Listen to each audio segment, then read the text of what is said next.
3 कृषि कानूनों के को वापस लेने के फैसले से ये साफ हो गया है कि ये सरकार सिर्फ चुनाव के नतीजों और उनके परिणामों को ध्यान में रखते हुए काम करती है। जो कृषि कानून, जिनको मैं काले कानून कहता हूँ, जो किन्हीं बनियों के खातिर, बनियों के लिए जो बनाए गए थे, जब सरकार ने देखा कि ये बनिए अब सरकार की रक्षा नहीं कर सकते, तो उसको वापस लेना पड़ा।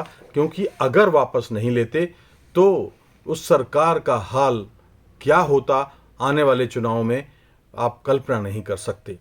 उत्तर प्रदेश में चुनाव सबसे महत्वपूर्ण थे, क्योंकि इस उत्तर प्रदेश से प्रधानमंत्री आते हैं, इसी उत्तर प्रदेश से राष्ट्रपति आते हैं, इसी उत्तर प्रदेश से रक्षा मंत्री आते हैं, इसी उत्तर प्रदेश से भारतीय जनता पार्टी के हिंदू धर्म के सबसे बड़े पैरोकार आते हैं, और इसी उत्तर प्रदेश की आबादी सबसे अधिक है, और इसी उत्तर प्रदेश में सबसे बड़ी चुनौती भारतीय जनता पार्टी को मिल रही है।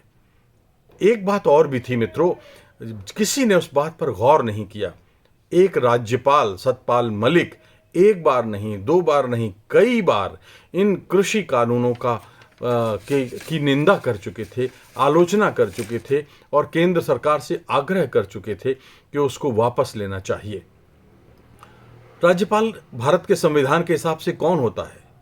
राज्यपाल भारत के राष्ट्रपति का, निर्वाचित राष्ट्रपति का, संवैधानिक सर्वोच्च पद का प्रांतीय प्रतिनिधि होता है। यानी ये माना जाए कि जो राज्यपाल बोल रहा है वो राष्ट्रपति बोल रहा है, और अगर राष्ट्रपति उस राज्यपाल के कथन से सहमत नहीं है तो उन्हें राज्यपाल को बर्खास्त कर देना चाहिए था।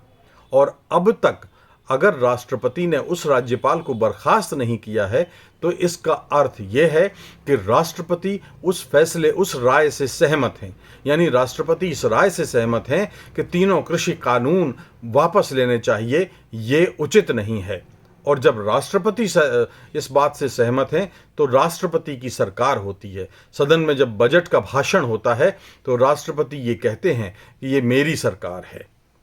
तो राष्ट्रपति के हाथों में एक कार्रवाई का चाबुक आ गया था, जो वह कभी भी केंद्र सरकार पर चला सकते थे।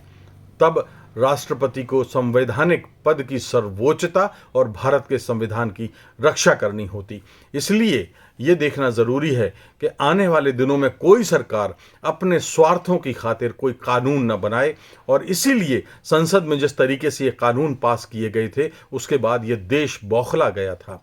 संसार का सबसे बड़ा अहिंसक आंदोलन किसानों का आंदोलन है, और जो महात्मा गांधी के बताए रास्ते पर चल रहा है, इस आंदोलन को कुछ सिरफिरों ने खालिस्तानी बताया।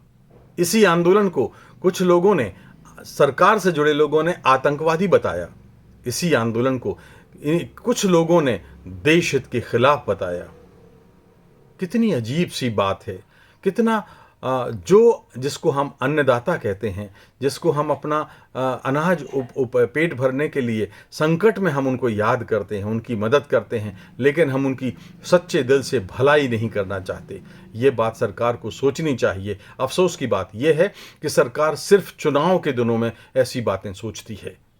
मुझे लगता है कि इन कानूनों को वापस लेने के बाद सरकार को अब सोचना चाहिए कि उसके पास इस तरह के एडवाइज़र, इस तरह के बेअक्ल सलाहकार हैं, उनको तुरंत बर्खास्त करना चाहिए।